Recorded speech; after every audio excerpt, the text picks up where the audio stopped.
Bom, estamos retomando, então, com o professor Edilson Vitorelli, na brilhante exposição dele sobre a nova classificação tipologia dos litígios em globais, locais e irradiados. E o professor vai começar a falar agora sobre esse tema, mas ele pediu que eu compartilhasse com vocês uma imagem que eu vou compartilhar agora na tela.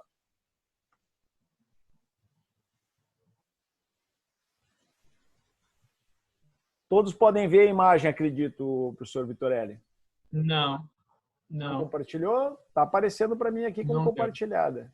Agora veio,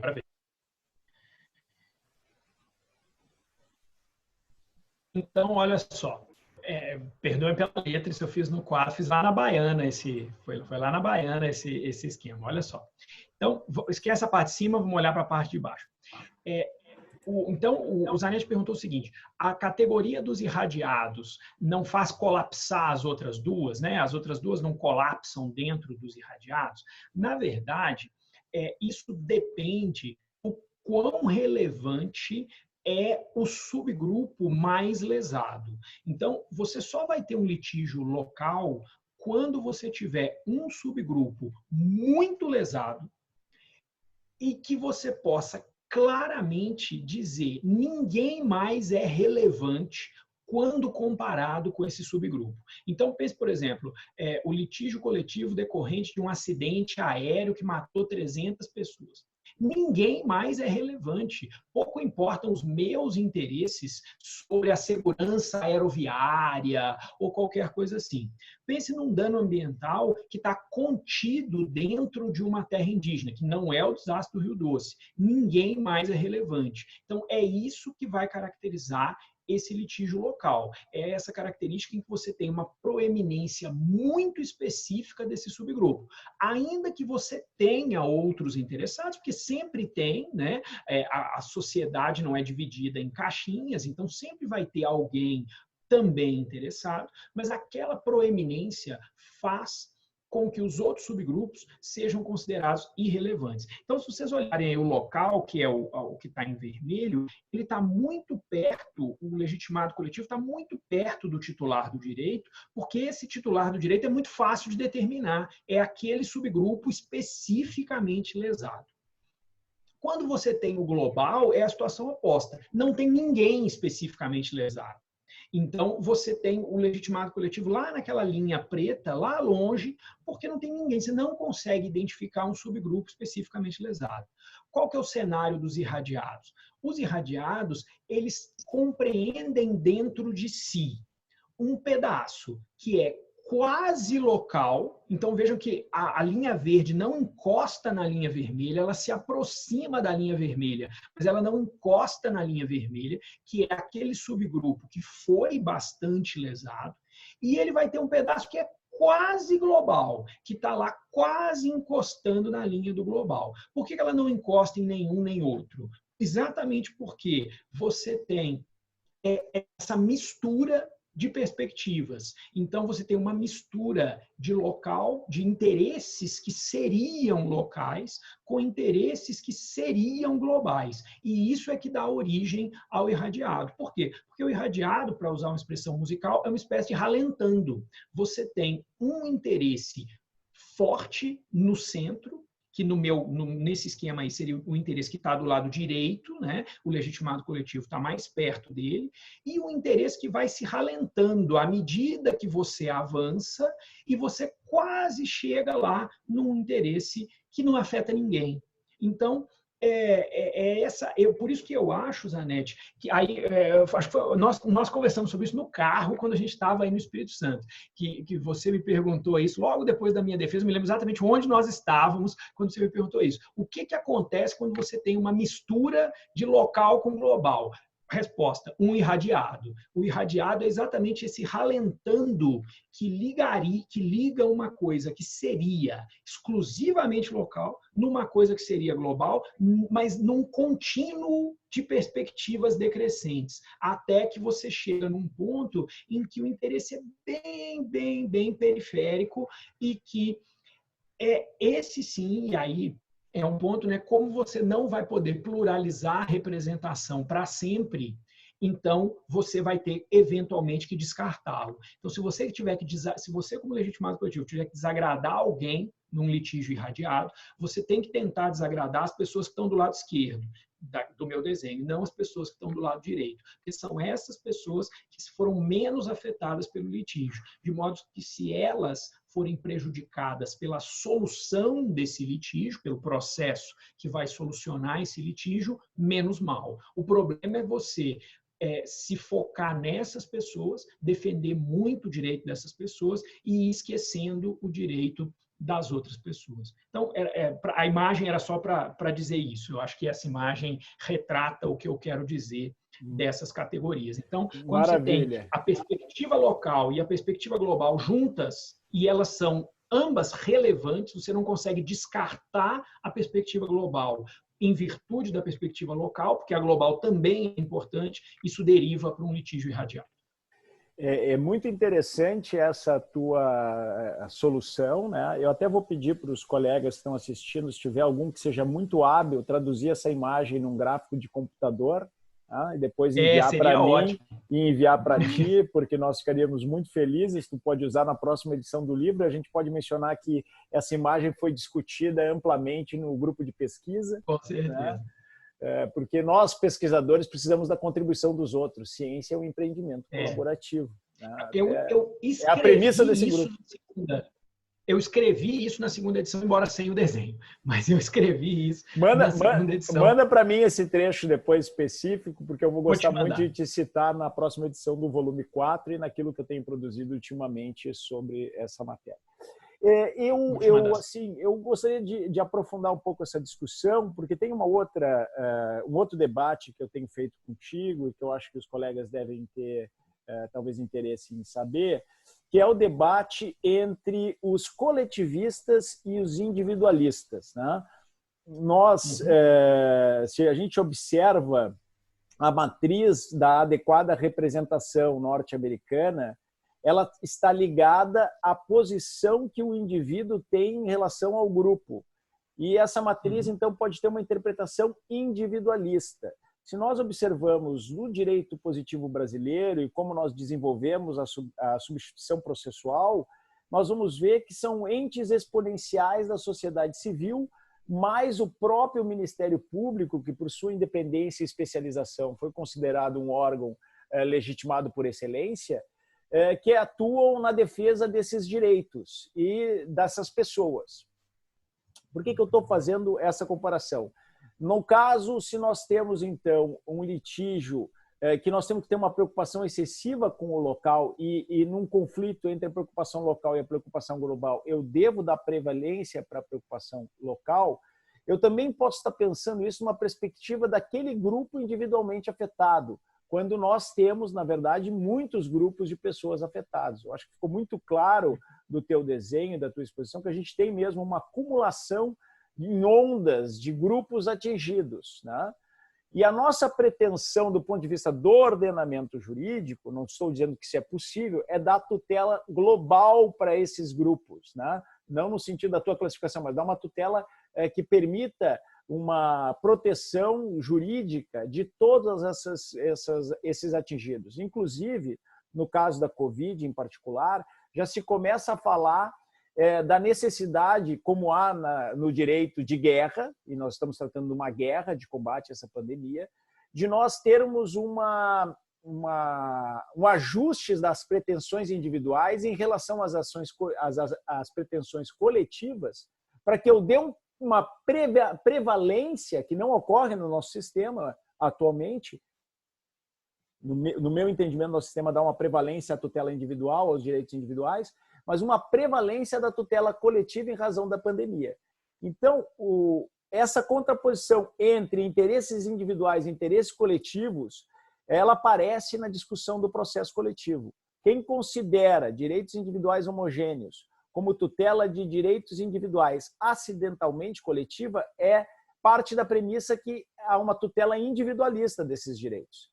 Quem considera, como eu, que os direitos individuais homogêneos são uma pretensão coletiva, fazem parte de um direito subjetivo coletivo de todo aquele grupo de pessoas atingido de uma maneira idêntica num feixe de direitos individuais, tem uma posição coletivista. Então, essa é a primeira observação que eu queria te fazer, que tu falasse um pouco se tu te colocaria mais em relação à preservação dessas posições individuais ou se tu te colocaria mais em relação aos coletivistas, tá? E também aí tu poderia observar sobre como tu entende a participação do Ministério Público, que às vezes defende na mesma ação direitos do meio ambiente, direitos da moradia, direitos do consumidor, direitos das comunidades indígenas, e esses direitos no litígio de difusão radiada podem estar em contradição. Ok. Essa é a primeira pergunta. A segunda, para que tu possa desenvolver, ela parte, até em homenagem ao Federico Sedlacek, ela parte de uma frase, um conto do Borges, uma tradição literária nossa, né? Que é aquele conto do Borges em que ele fala de uma sociedade em que a cartografia tinha se desenvolvido tanto e com tanto detalhe que o mapa tinha a exata dimensão da realidade. E nesse conto, o Borges termina o conto dizendo que o mapa, aquele tão perfeito, daquela sociedade tão elaborada, ele acabava se despedaçando e estava no deserto jogado e as pessoas caminhavam sobre ele e não entendiam mais o que ele queria dizer. Por que eu estou dizendo isso, né? Porque quando a gente analisa os litígios do ponto de vista sociológico, a gente não dá o corte metodológico para enfrentamento do litígio que o direito faz. Seria aquela lide total, aquela lide universal, onde todos os interesses em conflito devem ser discutidos pelo juiz. E eu acho muito importante a gente ter a exata dimensão de que o processo organiza o caos. E o espaço para discussão das questões no Poder Judiciário é um espaço de disciplinamento e organização do caos. Então, nós temos que também entender os limites da tutela judicial desses direitos e o papel das partes no desenhamento, no detalhamento desses conflitos e desses litígios. O que pode ser resolvido, como pode ser resolvido. Então, era essa segunda observação que eu queria fazer para ti, que eu acho muito importante. Eu cheguei a falar desse texto do Borges no congresso nosso do Instituto Brasileiro de Direito Processual e eu queria ouvir a tua opinião sobre isso. Uhum. Bom, quanto à questão, é muito legal a sua lembrança, né, dos individualistas e coletivistas.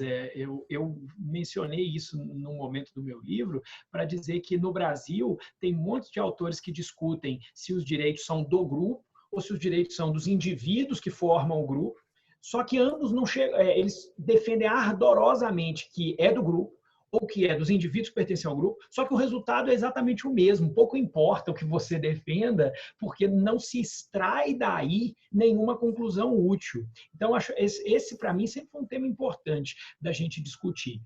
E eu acho que não tem uma solução única para essa pergunta. Eu acho que a gente vai ter que buscar um ponto intermediário, porque eu acho que a gente, primeiro, não vamos poder sacrificar o grupo em nome dos indivíduos e também não vamos poder sacrificar o indivíduo em nome do grupo, né?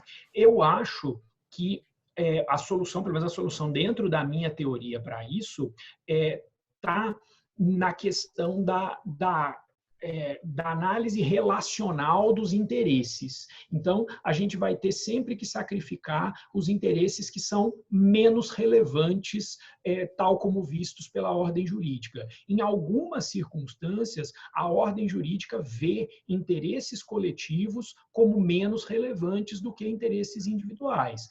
Por exemplo, a gente tem compensação ambiental. Então, a ordem jurídica permite que, desde que a lesão ambiental não seja escandalosamente grande, o interesse individual em empreender, que também indiretamente é um interesse coletivo, porque também favorece o desenvolvimento da sociedade, etc., etc., se superponha ao interesse coletivo ambiental, desde que com algum limite, desde que não se exagere. Por outro lado, em determinadas circunstâncias, quando o interesse individual é muito lesivo ou é irreconciliável com o interesse coletivo, então a ordem jurídica acaba determinando que o interesse coletivo permaneça sobre o individual. A pandemia tem mostrado isso, né? Eu tenho certeza que todos os empresários no Brasil têm algum argumento para dizer que o empreendimento dele deveria estar aberto, ainda que o dos outros não. Então, todo mundo vai achar uma justificativa. Recentemente, nós tivemos, inclusive aqui em São Paulo, uma ação judicial das lojas americanas. As lojas americanas entraram em juízo dizendo que são serviço essencial e que elas precisam ficar abertas durante a pandemia e teriam que ter a autorização para permanecer abertas. Então, eu acho Achei excelente a tua reflexão, Edilson. Eu acho que deu uma grande contribuição para a clareza desse assunto. A definição se há uma preferência ou não em relação ao indivíduo ou coletivo, ela é sempre polêmica e, em um primeiro momento, nós temos que observar o que diz o ordenamento jurídico. Né? Exato. Então, eu acho Ou que seja, sem essa clareza... material, né? Claro, sem a clareza quanto à pretensão material e o ordenamento jurídico, Exato. o papel do ordenamento jurídico, fica muito difícil, por exemplo, nós enfrentarmos essa questão da Covid. Esse exemplo das lojas americanas é perfeito. Até depois, se puder compartilhar, nós estamos fazendo um certo repositório no grupo de decisões, atos normativos e notícias e doutrinas sobre a Covid. Tá? Então, eu agradeço muito esse teu compartilhamento. Já vou mandar aqui no chat o link. Eu não tenho a decisão, mas tem uma notícia do G1 aqui. Ótimo. Depois vocês conseguem achar a decisão. Então, eu acho que é isso. Acho que, no fundo, a preferência entre coletivistas e individualistas não pode ser processual. A preferência é material, né? Você tem que ver qual é a preferência do ponto de vista do direito material. E ela sempre vai ser relacional, né? Ela sempre vai ter que ser relacional.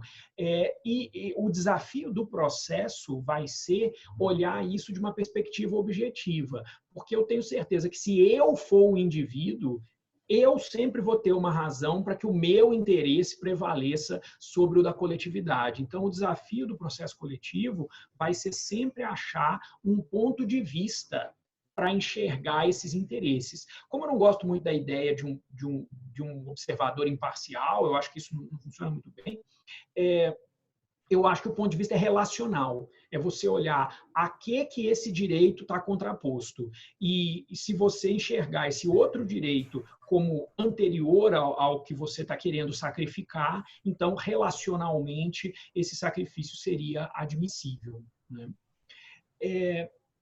Eu tô numa situação, eu estou aqui trabalhando a Covid genericamente, porque eu faço parte do gabinete do Procurador-Geral da República, especificamente nomeado para fazer a coordenação nessa situação. Então, não quero aqui manifestar nenhuma opinião específica sobre nenhum caso, porque esses casos vão acabar comigo mais dia, menos dia. Mas eu também estou na mesma situação pelo Espírito Santo, mas não há conflito de interesse se nós não entramos nos casos em específico. Né? Nós já temos essa experiência em relação ao Rio Doce. Exatamente.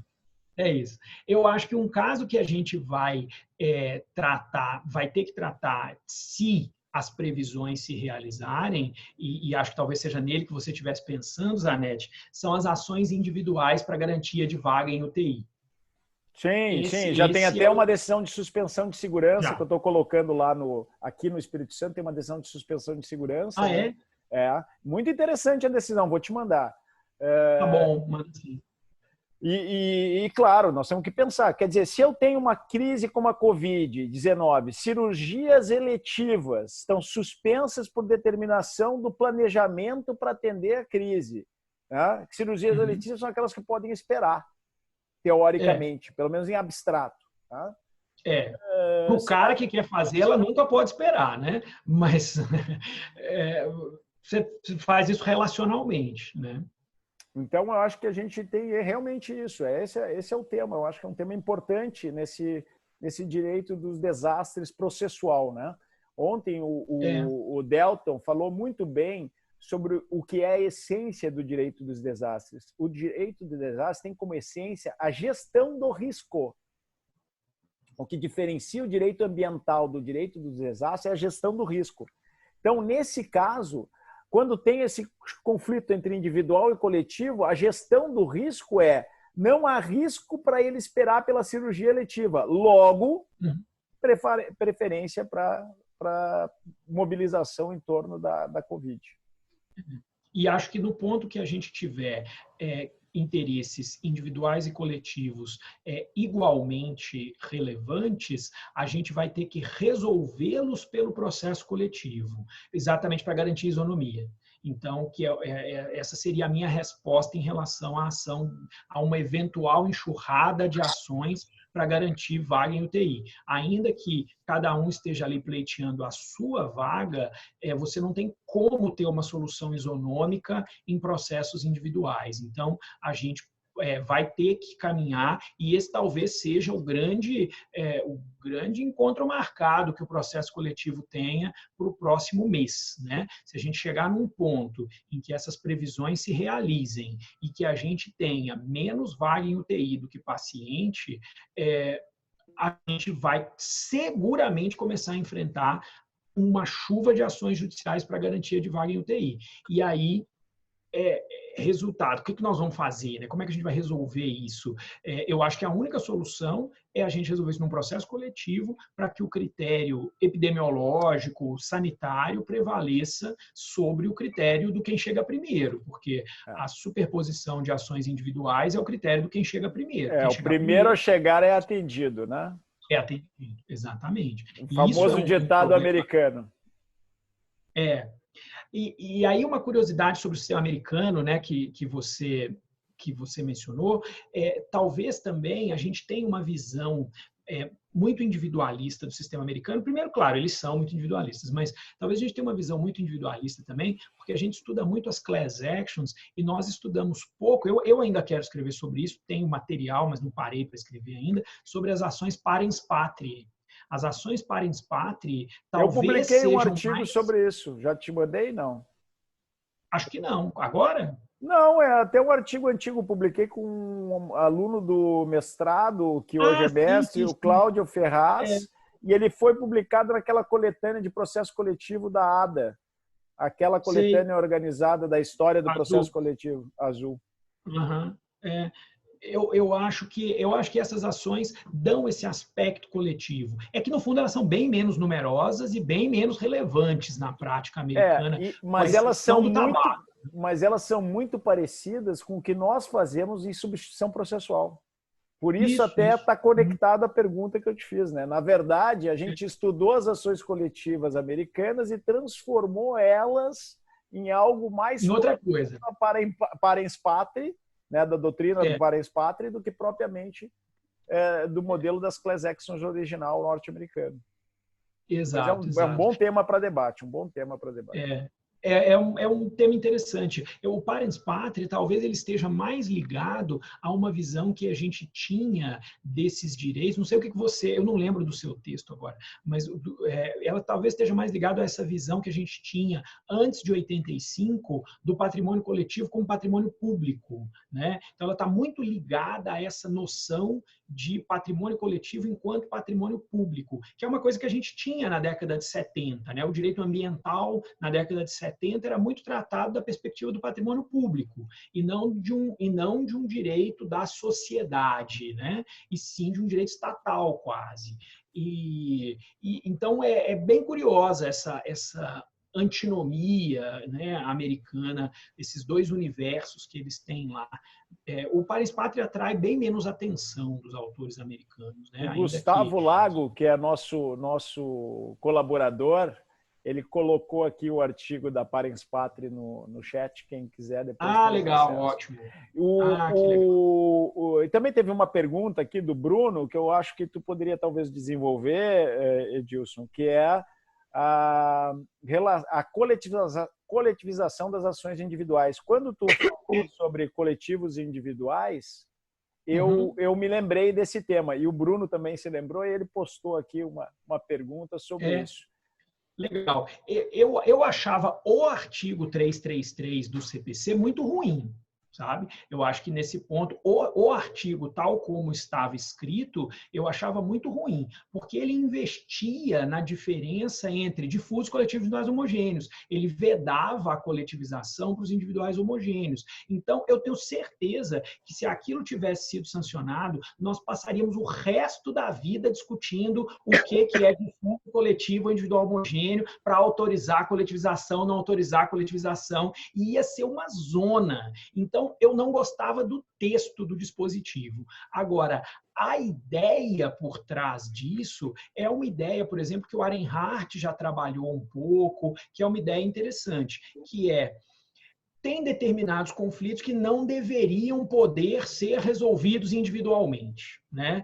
Que a gente teria talvez que fazer uma releitura do artigo 5º 35 para entender o acesso à justiça de uma outra maneira, não como acesso individual à justiça em todas as circunstâncias. Então, eu sou mais simpático à ideia de coletivização obrigatória, que é, por exemplo, o que o David Rosenberg fala. Depois eu vou ver se eu acho esse artigo do Rosenberg e posto. Isso, por favor, e me manda, por favor. Uhum.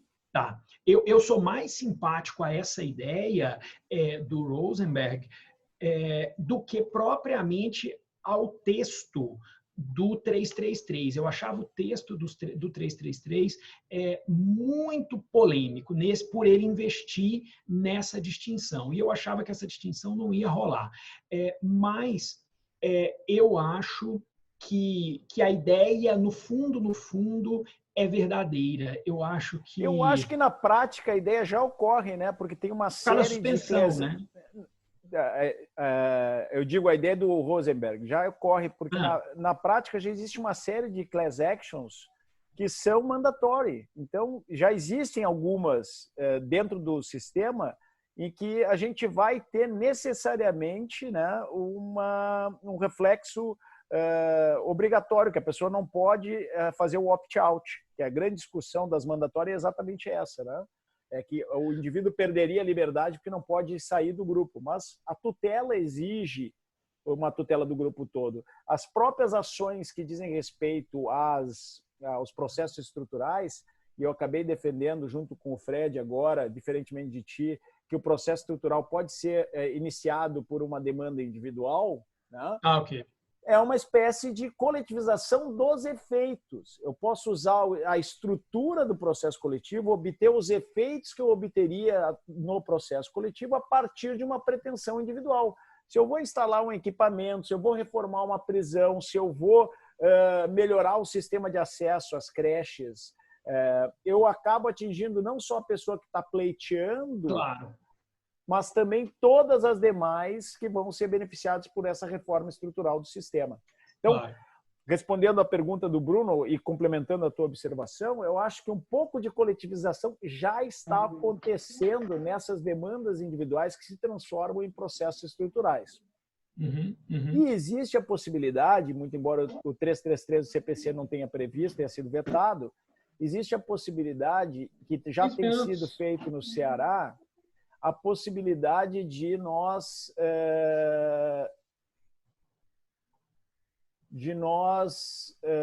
utilizarmos os negócios processuais para converter uma ação individual em coletiva. Se a parte estiver de acordo e os demais envolvidos estiverem de acordo, pode haver essa conversão em ação coletiva. A juíza Cíntia, aquela que ficou famosa pelos processos estruturais lá no Ceará, ela usou essa estratégia em um processo, salvo engano. Sim.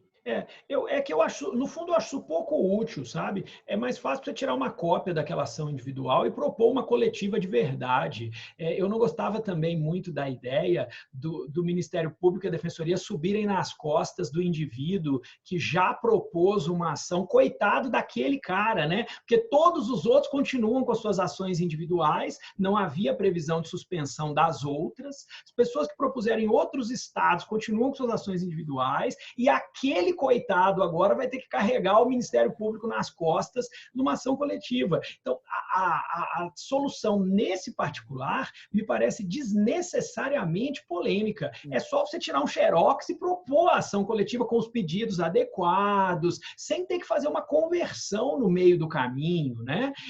Então, é isso. Eu acho que a grande questão tá, como diria, né, o Sandy Júnior, o que você vai fazer com o resto? O grande problema é esse. É o que você vai fazer com as outras ações, não com a coletiva. A coletiva tá beleza. Se você vai convertê-la de uma individual, se você vai propor outra, para mim, a diferença é zero. A grande questão é o que você vai fazer com o resto. Você tem mais 10 mil individuais tramitando, pedindo a mesma coisa. Tu sabe que eu sou fã da suspensão, né? Desde que justificado e por prazo determinado. Eu acho uma solução meio hipócrita, porque você nega o acesso à justiça das pessoas fingindo que não está negando, sabe? Você finge que pode entrar com ação individual, finge que cumpre o 535, mas no fundo não pode. No fundo a ação não vai andar, ela vai ficar ali parada e hipoteticamente parada. Vamos trabalhar. Era melhor dizer que não podia. Vamos trabalhar um pouco esse termo, né? Vamos lá.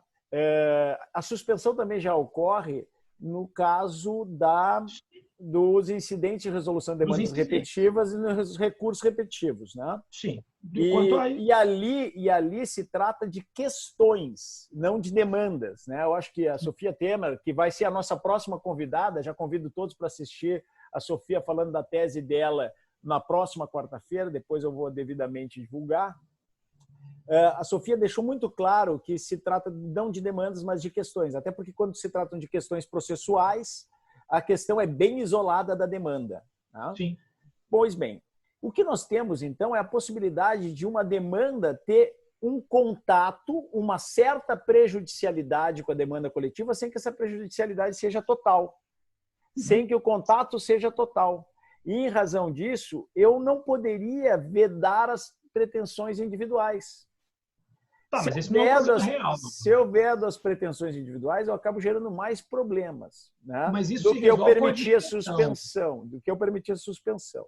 E aí eu vejo a suspensão como um mecanismo que, bem controlado e seguindo o devido processo legal e respeitando as garantias das partes, ela permite, por exemplo, a tutela de urgência individual, que é uma parte importante do acesso à justiça. Você tem a tutela de urgência quando o seu caso exige uma medida urgente. E, por outro lado, ela também permite a organização do litígio, ela serve como um case management daqueles diversos casos. Então, como tu sabe bem, eu e o Fred, nós defendemos que os casos repetitivos são uma espécie de processo coletivo. Né? São uma espécie de processo coletivo opt-in. Quem vai ser atingido, o grupo atingido, vai ser aqueles que optaram por ingressar com as ações. Tá? Mas a suspensão, nesse sentido, ela é uma estratégia processual para atingir as mesmas finalidades que a gente teria com o bloqueio de ações individuais com menos gravidade para o indivíduo, no meu entendimento. Tá? Eu estou de acordo com o que você falou. Acho que nesses casos a suspensão é adequada. É que eu acho que o problema real, de verdade, o problema delicado, é quando as ações são efetivamente, as ações individuais têm o mesmo conteúdo da tutela coletiva, que é o caso do precedente que o STJ julgou no repetitivo para definir isso. Né? Você tinha um monte de ações individuais pedindo rigorosamente a mesma coisa que estava sendo definida numa ação coletiva. Eu acho, sinceramente, que essa foi um jeito de dar um jeitinho no artigo 535 sem enfrentar o problema real. O problema real é, talvez... E assim, não estou dizendo que o jeitinho é mau, porque você precisa dar um jeito no 535 mesmo, mas talvez o problema real seja que determinadas questões não deveriam ser resolvidas individualmente. E aí, para não ter que enfrentar isso, você sabe, eu fui juiz, talvez eu fizesse exatamente a mesma coisa, é o caminho de menor resistência, né? Você vai para o caminho de menor resistência. O caminho de menor resistência é suspender. Você não desagrada os advogados, porque vai ter honorários sucumbenciais do mesmo jeito, porque a ação existe. Você não tem que fazer uma sustentação mais mais delicada no que se refere ao quinto 35, mas eu acho que do ponto de vista teórico, essa solução da suspensão, nesses casos, nos casos que você falou, estou totalmente de acordo, que são casos em que a suspensão ela tangencia o caso, né? O caso coletivo e o caso individual estão tangenciando, mas eles não estão integralmente superpostos. Beleza. Agora, quando eles estão integralmente superpostos, o problema real é que esse problema não devia autorizar milhares de ações individuais. E, no entanto, ele autoriza. Então, acho que achou-se um jeito, eu talvez tivesse achado rigorosamente o mesmo jeito, mas falando academicamente, aí, do ponto de vista puramente acadêmico, eu acho a solução da suspensão hipócrita, porque ela evita você entrar na verdadeira discussão. E eu não consigo ver diferença, do ponto de vista acadêmico, entre dizer que pode suspender e dizer que não pode entrar. Entrar com uma ação e ela ser imediatamente suspensa por prazo indeterminado é a mesma coisa que não poder entrar. Salvo se você tiver essas exceções, se você tiver algum tipo de tutela de urgência, se você tiver uma situação excepcional, né? Aí sim, aí eu estou de acordo. Diferenças do caso concreto em relação ao caso coletivo. Diferenciação do caso concreto. Eu acho, inclusive, que os tribunais muitas vezes suspendem causas, acho não, né? A gente vê isso, suspendem coisa que não devia suspender, porque às vezes você tem uma questão jurídica sendo debatida no IRDR ou numa repercussão geral, que é periférica para aquele caso, você perde anos e anos e anos esperando o julgamento da repercussão geral, em vez de fazer a instrução nesse meio tempo, né? Você podia estar instruindo aquilo ali enquanto a repercussão geral está sendo julgada. Então, na hora que a repercussão geral é liberada, você ainda tem todo o caminho da instrução pela frente, porque muitas vezes a repercussão sozinha não resolve a causa. Às vezes a repercussão é uma das questões. Mas devo dizer a vocês, como juiz, eu fui juiz federal antes de ser procurador da República, eu suspendia tudo. Suspendia tudo. O STJ espirrava, eu suspendia tudo que tinha a ver com o espirro do STJ. Porque os juízes têm muito trabalho e é uma estratégia de gestão, né? Estratégia de gestão de vara. Você suspende tudo. Muito bom. Eu, evidentemente, tenho uma série de questões para fazer, mas eu acho que agora nós temos que nos concentrar nos nossos convidados, né? Dar oportunidade aí àqueles que quiserem fazer perguntas. Eu vi que tem algumas já aqui feitas eu vou vendo no chat. Do chat. Se tu quiser responder algumas do chat aí, seria ótimo, viu, Edilson? Tem uma particular da professora Adriana, que diz respeito à pandemia do Covid e à escolha de Sofia, né? A escolha que as autoridades públicas vão ter que fazer em relação à gravidade dos casos, que já está acontecendo lá na Itália, né? Eu acho se eu tivesse uma resposta para isso, eu ia fazer igual a Bruna Surfistinha, escrever num livro, botar um elástico por fora para as pessoas terem que comprar o livro, não poder ler na livraria e vender por uns R$800 cada um, né? Porque essa é uma pergunta ultra difícil. Eu acho que, no fundo, a minha expectativa é que, seja qual for o critério, que o critério seja médico, que o critério não seja um critério jurídico, né? Eu acho que... Critério científico. Critério científico médico, né? Agora, eu não vejo como a gente consiga estabelecer um critério jurídico para isso. A Itália fez exatamente isso que você coloca, né? Seleção por idade. E é um negócio horroroso. Fala, professor, eu estou vendo fazer sinal aí. Tem que desbloquear, aí. Isso. Porque exatamente, historicamente, a eugenia tem um grande apoio científico. Sempre teve. Então, acho que vocês do direito não vão ter condição de se eximir de algum controle ético. De algum controle ético. Exatamente. O mínimo ético do Benta. Isso. Interessante. Eu não tinha pensado nisso. Acho que não. Acho que vocês vão ter que ser convocados, precisam dar opinião, porque a questão de descartar gente é uma questão que a ciência tem muito problema para definir. Porque a ciência, ela, quando se apoia, tem sido... Essa é a discussão que o Covid trouxe. É claro que, em primeiro lugar, vamos ouvir os médicos. mas não podemos dar a última palavra aos médicos. Acho que a direita tem feito esse questionamento e do que a gente pode aproveitar desse questionamento que a direita faz. É exatamente ouvir os médicos, mas colocar a questão ética para ser pensada. Eu não concordo com o Bolsonaro de maneira nenhuma, acho que até um impeachment ia bem aí agora em relação a ele, estou brava pra caramba com ele, mas eu também não quero dar a palavra final ao médico. Entendi. Eu não quero, não posso. Historicamente, os médicos fizeram coisas pavorosas no mundo em nome da ciência. Então, precisamos selecionar. Você já pensou se o Bolsonaro pega os médicos que estão falando que o Covid não é problema e os coloca como aquele professor da França e os coloca como gestores de política pública, coloca um homem daquele como ministro, aí ele vai falar, eu sou médico. Então, acho que nós tem que evitar o argumento de autoridade, né? Nós precisamos ter muito cuidado e acho que vocês serão chamados sim, vocês estão nessa área. E a questão do controle ético, que muito bem disse o Hermes, acho que vocês vão ter que fazer. São Legal. Vocês, não os médicos. Eu acho que a gente tem que ter as informações, mais do que tudo. Informações e ciência são o foco para a discussão aqui do caso Covid. E as decisões que têm que ser tomadas, elas precisam ser decisões pela autoridade que tem a competência para tomar e com a responsabilidade de quem toma decisões.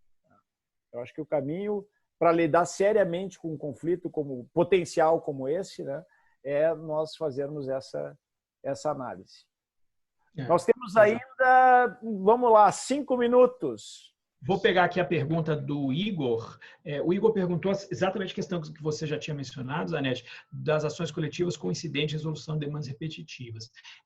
O que eu acho sobre essa questão é que o incidente demonstra a consequência de um problema, que é a possibilidade de você tratar litígios coletivos em ações individuais. Então, como o sistema permite que litígios coletivos sejam tratados em ações individuais, o sistema deu um jeito de resolver essas ações por atacado, né? Resolver essas ações individuais por atacado. Então, eu acho que o incidente ele acaba refletindo sobre o litígio coletivo, né? Ele acaba refletindo sobre o litígio coletivo, mas o grande risco que ele implica é que o Rosenberg trata nesse artigo aí da coletivização obrigatória, que eu mandei o link, que é o seguinte, o réu sempre ganhar. O artigo que eu apresentei no Congresso do Japão, eu fui para o Congresso do Japão para receber o prêmio e também para apresentar um artigo. Foi exatamente sobre isso. O Rosenberg nos diz que esse tipo de sistema tem uma assimetria estrutural a favor do réu, porque o réu dilui o custo do litígio em todas as causas, e o autor não, porque cada autor está separado. Então, ele só vai investir o tanto que ele tem a ganhar. O réu vai investir o tanto que ele tem a ganhar em cada causa, vezes o número de causas. Então, isso gera uma assimetria que pode ter um efeito colateral sério, que é favorecer o réu, favorecer que o réu vença nessas ações. Eu acho que isso é muito importante, é uma discussão muito séria que nós temos que fazer, porque realmente ela facilita a defesa, e esse foi um dos argumentos pelos quais os casos repetitivos vieram, e eram uma forma de crítica ao nosso sistema de processo coletivo anterior. Tá? Mas o processo coletivo é mais equânime. É mais equânime. Então, a gente defendeu, eu e o professor Fred defendemos que quando há uma convergência entre as duas ações, Edilson, quando existem ações coletivas e ações individuais, o caso piloto, o caso que vai ser decidido no incidente de resolução de demandas repetitivas deve ser um caso coletivo.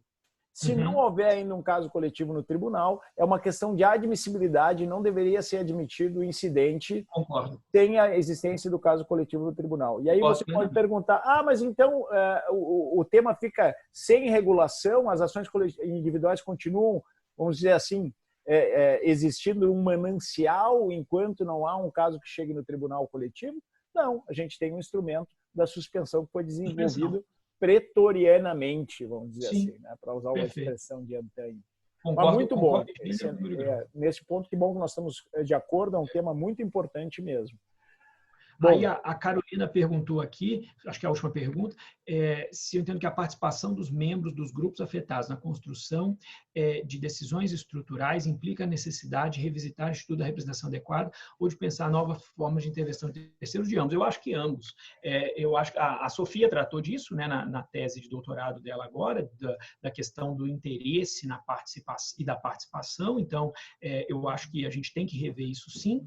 E a discussão de representação adequada que o João Lordello fez na tese de doutorado dele é uma discussão que também ainda precisa ser feita no Brasil. Brilhante, né? Trabalho do João, viu? Eu argui, foi brilhante trabalho mesmo. Então, é uma discussão que ainda é feita de modo muito genérico, né? Ela é feita, a pessoa tem que ter experiência, qualidade, não sei o quê. Tá bom, mas o que é isso na vida real, né? Então, o que eu enfoco é o alinhamento de posições. O legitimado tem que estar, de alguma maneira, representando. E representar é fazer presente quem está ausente. Então, o legitimado tem que ser capaz de fazer presente quem está ausente. Se o ausente está ausente de verdade, então ele não está sendo representado. E isso é um problema mesmo para essas ações. Então, eu acho que isso sim a gente precisa rever muito. O que eu acho é que talvez essa participação não precise ser formal, talvez ele não precise ser parte. Ele poderia contribuir em determinados, é o que eu defendo no capítulo 3, em determinados eventos processuais, mas sem se integrar ao curso do processo indefinidamente, porque isso atrapalharia a evolução do processo, o andamento do processo. Talvez tu possa aproveitar para esclarecer a questão da diferença entre audiências públicas e town meeting. Exato. Legal, ok. O que eu trato lá? Esse town meeting é uma expressão do professor Stephen Isel, em que ele fala que os processos, naquilo que eu chamo de litígios irradiados, eles lembram um town meeting. É como se você tivesse uma reunião da Câmara de Vereadores numa cidade e você tivesse um monte de gente ali opinando sobre aquela questão, um monte de perspectivas diferentes. Uma audiência, e isso é uma coisa muito proveitosa, porque é uma coisa horizontal, em que você colhe aquelas visões e você trabalha a partir delas. O problema das audiências públicas no Brasil é que as audiências públicas são eventos muito pouco significativos. Elas são eventos verticais, em que se perde muito mais tempo expondo do que ouvindo. Então, elas parecem muito mais com uma aula do que com uma audiência. Muito mais informativas e não deliberativas. E não se delibera nada. E não se escuta. Não se escuta, não se delibera e não se dá retorno para as pessoas que foram lá. Mas isso então, não é obrigatório, né? Poderia ser organizada como um town meeting, né? Poderia. O nome audiência pública comporta vários conteúdos. Exato. É que do modo como ela usualmente é feita no Brasil, ela acabou se tornando muito pouco significativa. Tem um colega meu do MPF, que é o Ronaldo Queiroz, que fez uma pesquisa empírica no doutorado sobre a efetividade das audiências públicas no Supremo. E o que ele mostrou, eu cito isso no meu livro também, foi que, na época que ele fez isso, o Supremo tinha feito menos audiências públicas, então a amostra é relativamente pequena. Mas eu duvido que tenha mudado. É que o quórum máximo de ministros do Supremo durante uma audiência pública foi 3, em regra só tem 1, só o que convocou a audiência, é o único ministro que participa da audiência, e que, em regra, nenhum conteúdo da audiência é citado no acórdão. Pesquisa muito excepcional. Interessantíssima. Foi publicada? Interessantíssima. Não foi publicada, mas está na internet. Está na internet. Manda um link pra uma gente tese também, muito importante. É uma tese da PUC São Paulo. Muito Então, ele fez essa pesquisa. É interessante, talvez fosse legal refazê-la hoje, porque a pesquisa é antiga, já acho que E ele as coisas defendeu estão evoluindo, 2011, né? 2012. Mas é isso. Então, essa é a crítica do ser, né? Você promete uma coisa e entrega outra, né? Entrega outra. No caso que você entrega é muito ruim, né? Então, esse que é o problema. O Délio está perguntando aqui também se eu acho que o financiamento dos processos poderia ser uma maneira de minimizar a discrepância de paridade de armas. Tudo bom aí, Délio, em Minas? Espero que esteja tudo bem. Eu acho que essa questão do financiamento é parte do problema. Talvez a gente pudesse ter, como tem nos Estados Unidos, aquela coisa de você, que seria o equivalente a uma cessão de direitos, né? Uma entidade compra as claims daquelas pessoas e aí aquela entidade vai litigar com um interesse maior. Porque, no fundo, é uma questão de análise econômica. Tudo parte da premissa do interesse. Se o seu interesse é 1.000, você não vai contratar um parecer do Marinoni numa causa que o que você tem a ganhar é R$1.000. Se o réu litiga 1.000 causas de R$1.000, ele vai contratar o parecer do Marinoni, juntar em todas as 1.000 causas, e isso é economicamente interessante para ele. Se vocês peguem, eu cito isso no livro. Tem um texto do Boaventura de Souza Santos sobre a microsociologia do litígio, em que, como ele tem muita influência dos americanos, ele estudou em Yale, se eu não me engano, ele traz essa discussão exatamente na maneira como tu está colocando. Isso gera um desnível muito importante na paridade de armas. A pergunta do Délio aqui, eu acho, o financiamento nas ações coletivas como uma forma de gerar esse equilíbrio, né? Essa é uma pergunta importante para quem, por exemplo, não tem acesso à produção de prova por inquérito civil, como é o caso do Ministério Público, né? Ela é muito relevante lá na Holanda, onde nós temos aquele procedimento de acordos coletivos, né? Eles têm tido muitos financiamentos para permitir a produção da prova e chegar ao acordo, né? O financiador, eu acho que suporta o litígio. Eu acho que é mais nesse sentido. Talvez o Délio, se quiser, pode até esclarecer melhor, mas eu acho que é mais nesse sentido que ele perguntou. Sem som, Délio. Seria tanto nas ações coletivas e para aqueles que entendem que o IRDR também não é uma ação coletiva, para os IRDRs também, diante da visão do Vitorelli, ele sinalizou de como esses institutos podem favorecer os réus, que é o litigante habitual. Então, você tem uma grande empresa que financia esses litigantes ocasionais, e aí agora você teria, então, em termos de estrutura, gente com mais condições financeiras de arcar igualmente com litígio. Qual que é o problema, Délio? É como que você coordena as pessoas para elas pagarem esse financiador. Porque o financiador, ele financia em troca de uma parte do ganho.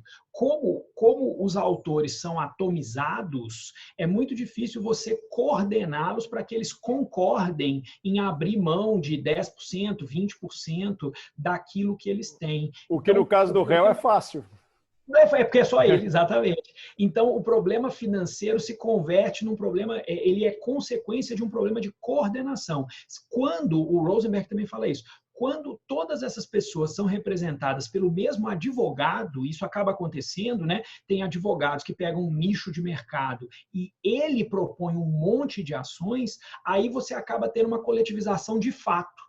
Porque aí o advogado consegue diluir os custos da prova entre vários clientes e usar a prova para todos eles. Muito interessante. Eu tenho percebido, assim, do meu acompanhamento do que está sendo discutido internacionalmente, Vitorelli, que há uma convergência entre os institutos que eu chamo de processo coletivo, e nós estamos com várias opções sendo colocadas ao mesmo tempo em alguns ordenamentos jurídicos, né? Lá nos Estados Unidos, eles têm a Multi-District Litigation, a MDL. E na MDL, eles têm os panels, onde um advogado é escolhido para representar todo aquele grupo de ações. E eu acredito que lá eles fazem exatamente isso. Eles conseguem trabalhar com esse modelo para possibilitar o avanço nas causas, né? Eu acho que esse seria um tema bem legal para a gente pesquisar, escrever, como que você faz essa coordenação entre as causas individuais que deram origem ao IRDR ou que deram origem à repercussão geral. Tem um acórdão do STJ, que é o acórdão que julgou a assinatura básica de telefonia. Eu cito esse acórdão em várias palestras. Eu também. O ministro Herman, no voto vencido, fala Perfeito. exatamente isso. Ele dá uma esculhambada no processo, diz, olha, a vitória das operadoras que se prenuncia aqui não é só uma vitória no mérito, é a vitória de uma estratégia processual legítima na forma, mas muito ilegítima do ponto de vista do devido processo. Transformar pela porta dos fundos uma ação individual em ação coletiva. Ele usa exatamente essa expressão. Exatamente. Muito bom esse acordo, verdade. Aliás, o ministro Herman Benjamin contribui muito para o esclarecimento desses sistemas do processo coletivo. Meus amigos, foi um prazer enorme.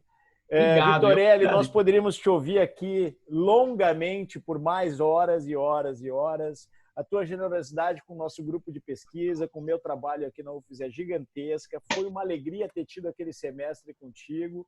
Eu espero que a gente possa repetir isso no futuro, em um outro semestre, e continuar trabalhando conjuntamente, que eu acho e acredito fortemente nisso, tenho defendido aqui, inclusive, ciência é um empreendimento compartilhado, e nós somos como anjos de uma asa somente, e nós só podemos voar quando estamos abraçados. Então, meu abraço virtual para ti. Obrigado. Obrigado a todos vocês. Querido, parabéns e nos vemos em breve. Obrigado. Um abraço a todos. Bom fim de semana.